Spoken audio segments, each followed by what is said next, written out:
What's up, everyone? It's been a long while, and the main reason why I haven't made any videos is because I've been doing the same old stuff for the past few months here. I mean, audio ICs, some touch ICs, lots of no powers, lots of iPad charge ports, and a lot of, just random no power backlight, all that bull crap, same old stuff, nothing too exciting. But I do have something very exciting here. And this is, I don't normally do this kind of stuff, but this is kind of brings me back to my childhood days when you would get one of these DIY kits and you would build, they'd give you instructions and you'd have to, usually it would be a breadboard or something like that, not really soldering because we didn't know how to solder, or, we weren't allowed to solder back in the days. Um, but this one involved soldering, and this customer wanted some help with building this thing, and it's called an Enigma E. And if it sounds familiar to you, it's this is the old World War II encryption device that was used by the Germans, and they were able to send messages across, to their other forces, and encrypted messages. And there was a guy named Alan Turing, and if that sounds familiar to you, it's because there was a movie called The Imitation Game by Benedict Cumberbatch, 2014, which talked about this device. And this is what the device looks like. This is the old encryption device that the Germans used, and Alan Turing broke the code, and it helped their forces fight the war.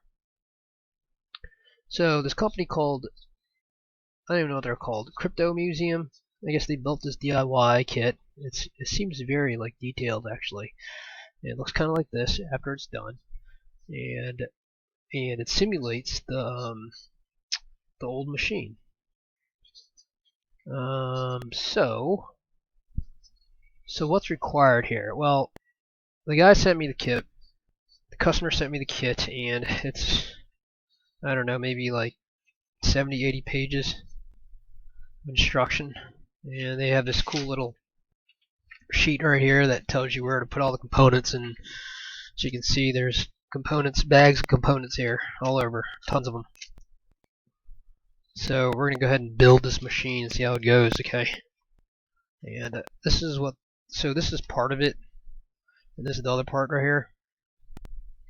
And I think the customer built this thing right here that, I don't know what he's going to do with it, but this is just a temporary stand. He's going to build a bigger stand for it and do something with it. But I'm going to help him do the soldering for this thing. So it seems like a fairly exciting thing. It's probably going to take me a few hours, at least, I would say. So I guess this is kind of what it's going to look like afterwards. So I've already kind of gone through this a little bit already, and first thing we're going to do is, I'm not going to show you every detail of what I do, but I'm going to kind of give you an idea, and all the instructions are very, very detailed. These are diodes right here, and as you can see on the board here, on the PCB, you can see that the cathode side is labeled. So they try to make it as easy as possible to install this thing. Alright, so first thing I'm going to do is, first thing in assembling this thing is assembly of the diode. So that's what I'm going to do under the scope here, and I'll probably just show you the finished product. Maybe I'll do one or two of them under the scope for you guys to see, and then I'll just show you the finished product, and we'll see how long this thing takes me, okay?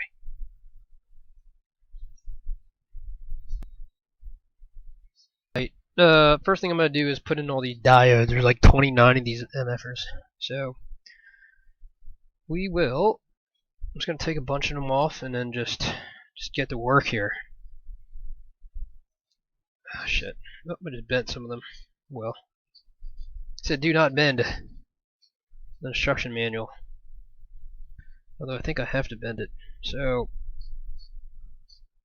Yeah, this is gonna take a while. Might regret doing this one actually. So I think what I'm gonna do is just kind of put them in first, and then yeah, I think I'm gonna put them in first, and then I will and then I'll solder them all in a row. Just gotta make sure that I get something here to hold this down, hold this up.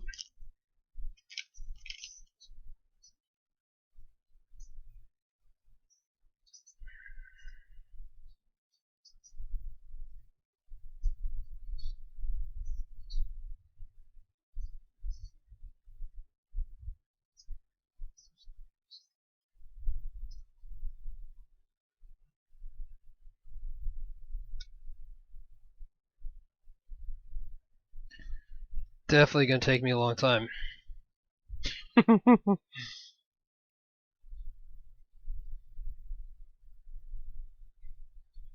Well, I guess it's a good thing that, business has slowed a little bit. For this week at least.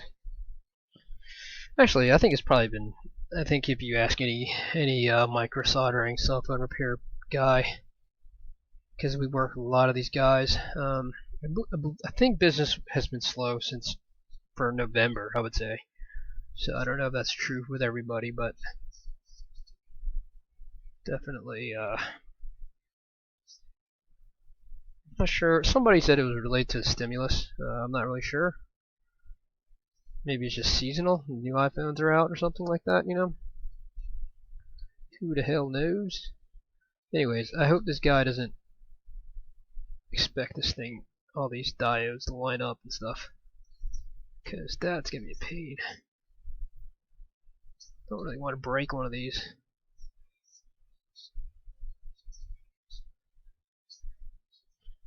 Good enough.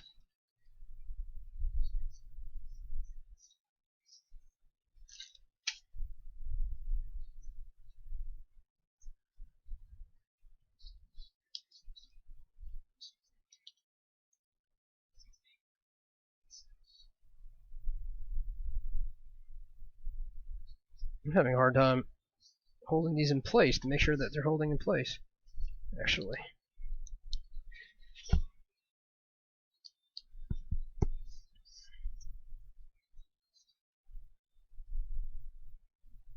Okay, so let's solder.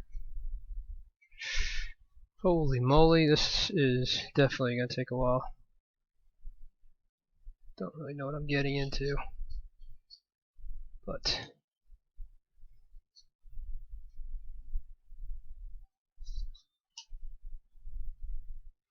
I haven't done through-hole soldering in ages.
Okay, not a whole lot to this. I'm just going to take a look at the other side.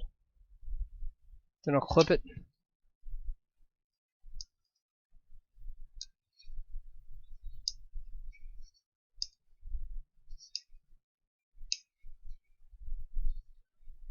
Hope I didn't jack anything up.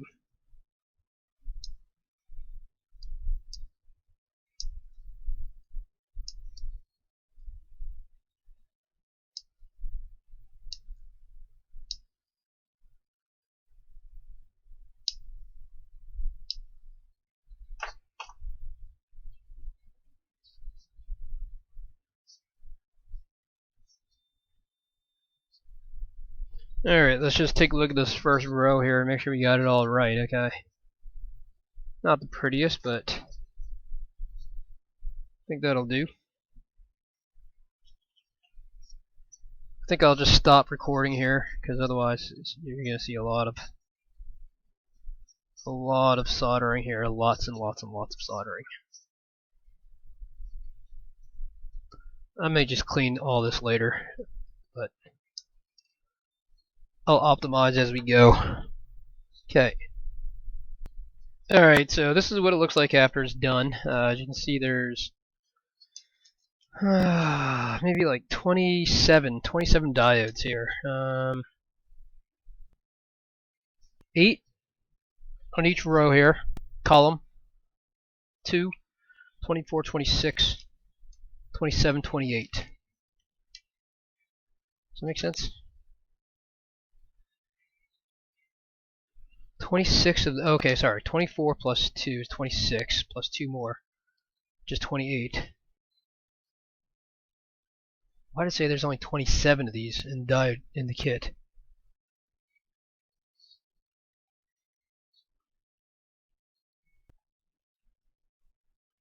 I think I messed something up here.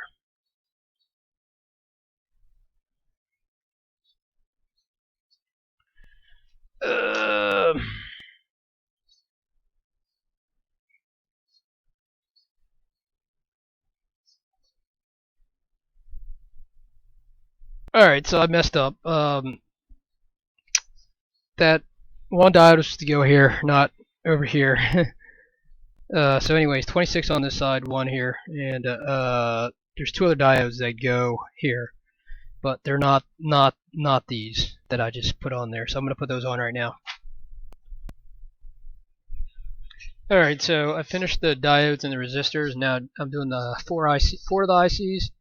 And I actually stopped using flux because it doesn't really need it. There's enough flux in my solder wire that I'm getting a pretty good joint without actually having to add additional flux. Whereas with microsoldering, you almost always need flux.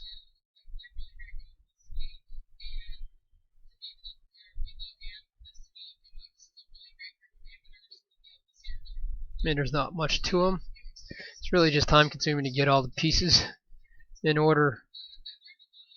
But other than that, the actual soldering part is actually not horrible.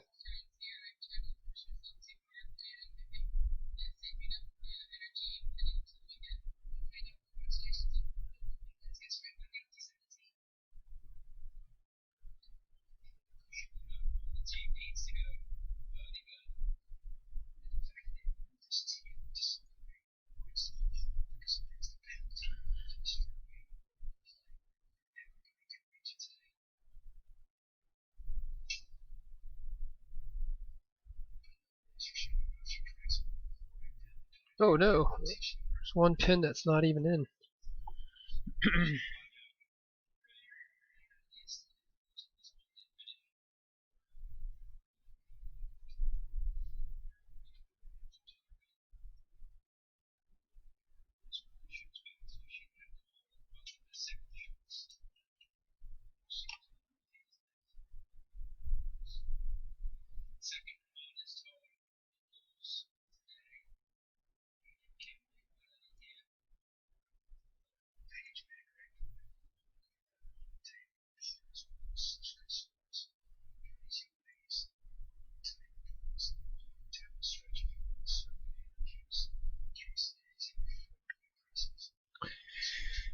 Okay, like I said, not much to it. Just regular through-hole soldering. Just want a nice shiny joint. Make sure the solder gets all the way around the connector pin.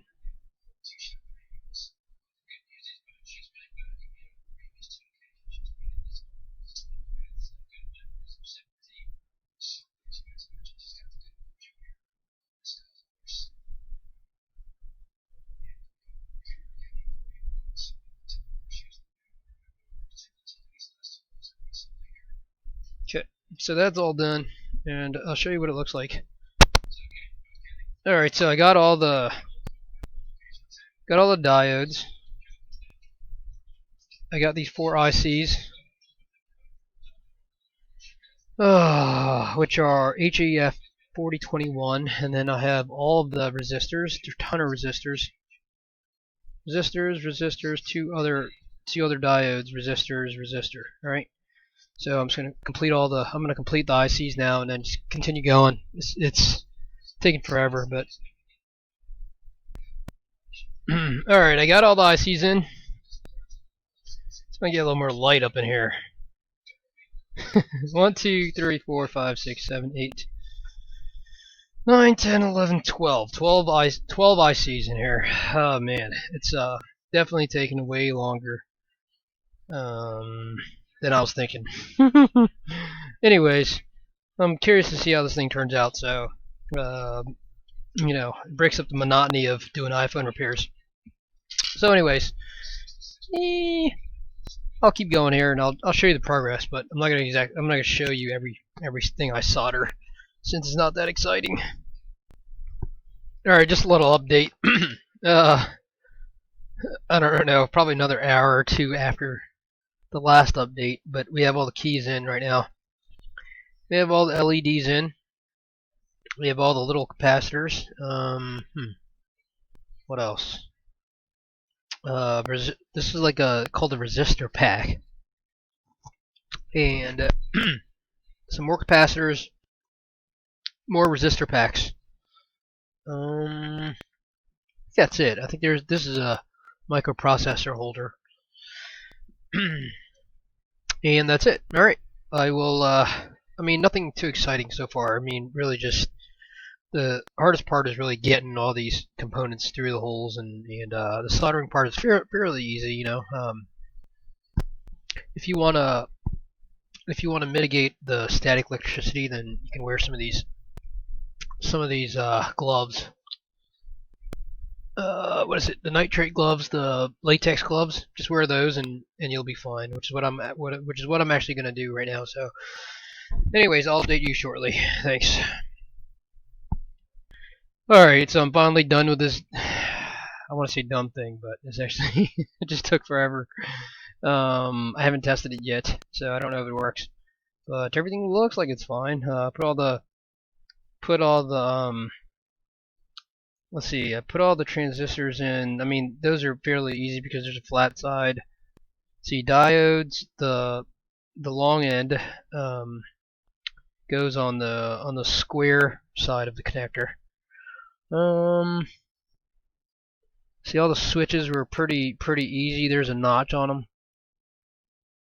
There's a notch on the top right, so you just make sure the notch is up at the top right, and you're good to go. So you can double check all those.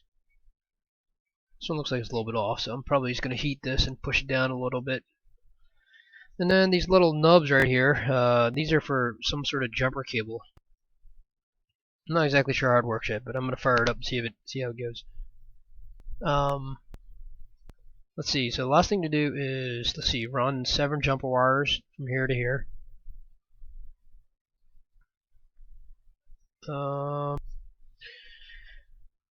So this encryption device is made up of 2 boards. I don't know exactly the difference, but this one's called the Steckerbrett, and then this one's called the Lampenfield. So this is kind of the main board, and this is kind of an add-on board. So the customer built this little 3D printed contraption thing that's gonna kind of have the 2 boards stand kind of like this at a right angle.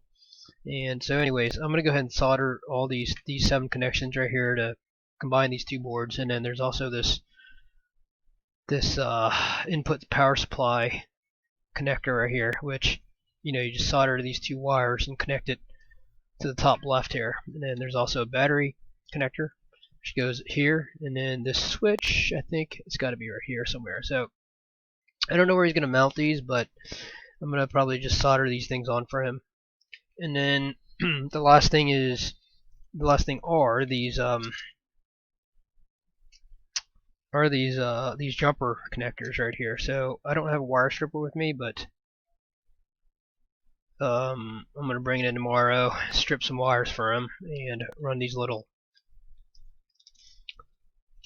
make these little jumper connectors for him, and then I'll test it. So I'll be back tomorrow. I mean, this is a good at least I don't even know 5-6 hours at least. Probably more than that actually. But it's pretty painful actually. But maybe after we fire it up, we'll see how it works, and maybe it'll be worth it. Alright, so this thing is completed now. It took forever. Oh man. The easy part was actually the soldering part, but the hard part was actually getting all these components in the right places and pushing them through the holes and all that stuff. And anyways, I think maybe a second. If I were to do this again, it would be a little bit easier, just because you have an idea of where everything goes already and stuff like that. Okay, so let's just go over this thing right here. So this thing is what the Germans used to send encrypted messages in World War II. All right, and it was also part of the movie, The Imitation Game, by that starred Benedict Cumberbatch. All right, and the way it works is, let's see, looks like there's 4 settings here. Okay, I don't know if you can see this or not, but there's 4 settings here, and you have these settings set based on the type of encryption method you want to use, and then you have this thing right here called the Steckerbrett, which is also part of the encryption mechanism. Okay. Right now, I already have it set up for the example that's listed in the book. And then, if you look on the back of this thing,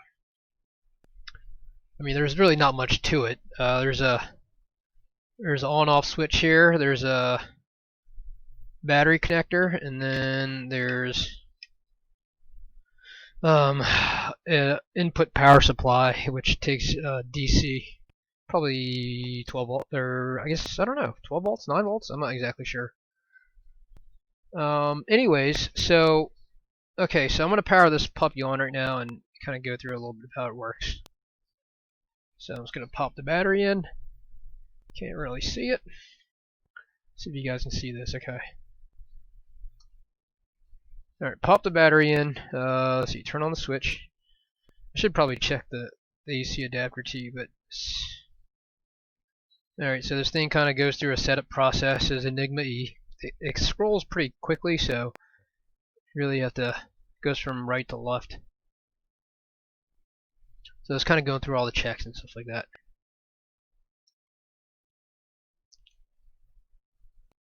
And these are all the settings here. So from what I understand, let's see. From what I understand, AMZI is just you know, part of the encryption scheme. Okay, so this defaults to AMZI, and then you change it based on the message that's sent to you. Okay.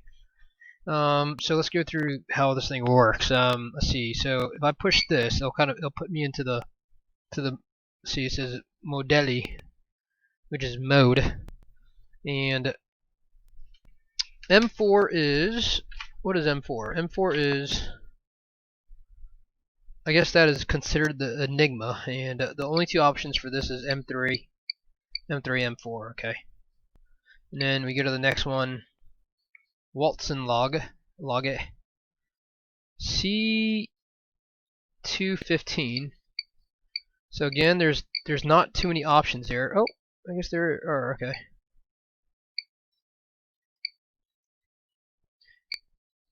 Anyways, all these are set. The other machine has to be set exactly the same. So that's kind of how the encryption works. But you have many different settings to change. So that's why it makes it so complicated. All right. So I'm not gonna go through all these, but you can play around with it and stuff like that if you ever get one of these things. Okay, so you hold this in order to go back to the Enigma so that you can actually start decrypting stuff. So once it blinks like that, I'm just saving everything to memory A right now. There's like 2, 4, 6. believe there's 6 memory slots, or maybe more than that. So you just, or maybe 7. So you save it to one of these right here. Okay, so this one's, the first one is A.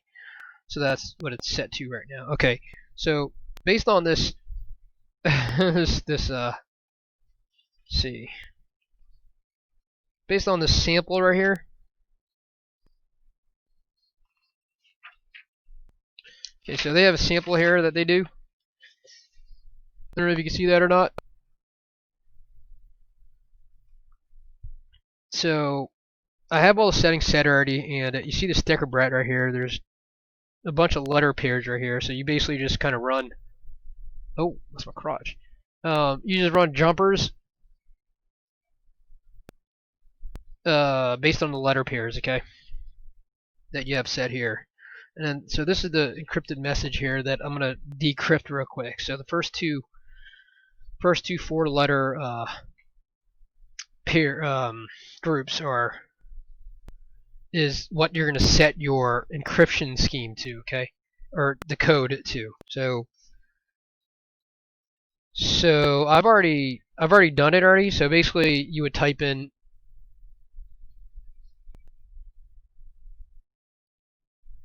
HRQN. Okay, so if I were to go here, I would just, you would have to hold it. So H. So that, see how it lights up letter A right there? H. R. Lights up S. And then Q. Lights up T. And then N. Lights up B. Okay, so if I type in the next 4 letters, SMAD, it's going to do the exact same thing. So then I would just go up here and change it. You know what? Let's just do it. So S M A D. See how it lit up the exact same letters? So I would go up here now, and that's going to be the letters I'm going to put up here to do my encryption.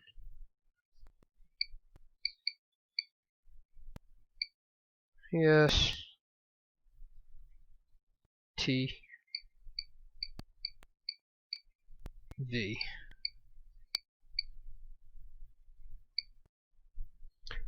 And then I can start the rest of my encryption. So the actual message starts here, and then I believe the last 2 are just ignored. So if I just go through here and type all these letters, and if you mess up, you're not supposed to do it again. You're supposed to just continue going on and just kind of ignore that letter or whatever. So let's see. So I've already encrypted this stupid thing, and here's what it says. So I don't know exactly what it says, but it says the fear is. I think I might have messed up somewhere around here, because those don't really make a whole lot of sense. You know what? I never did figure out what the hell what it says actually. Let's see. Let's see if it's in the back here.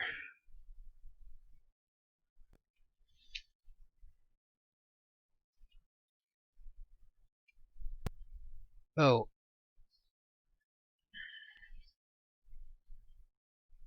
Ist. Okay. So okay, here it is right here. So apparently Hitler committed. Hold up.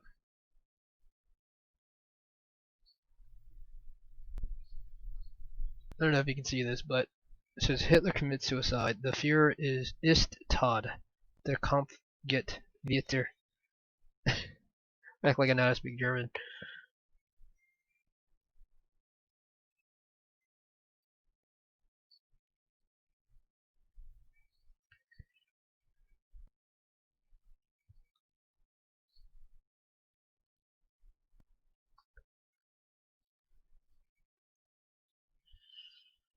Anyways, I'll have to read this later. I'm not gonna do this video reading this thing, but anyways, this thing's kind of cool. I'm just gonna go ahead and test all the buttons out. Well, I don't think I can test all the buttons.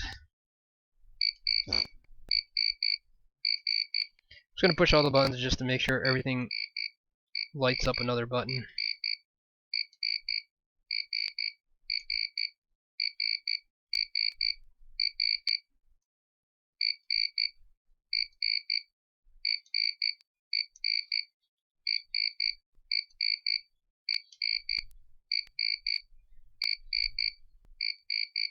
Okay, so it looks like everything lights up. Only thing I really have to change is just to check this, make sure this AC adapter works, AC to DC adapter works, and that is it. So anyways, that is the end of this video. I spent way too much time on it already, and I need to get back to real work here. If you want to buy one of these things, I think it's like cryptomuseum.com. It's like 150 bucks. And I think you can like probably 3D print a box or something like that for this thing, which they actually have it in the manual instructions on how to actually build it, maybe make a keyboard thing out of this. So it seems pretty cool, you know. I don't know. It seems like one of those things that if I were to build one, I'd probably build it and just kind of have it sitting maybe in your living room or something like that. You know, it'd be kind of something that you can talk about, especially if you're into German history, encryption, or something like that. Anyways, thanks for watching.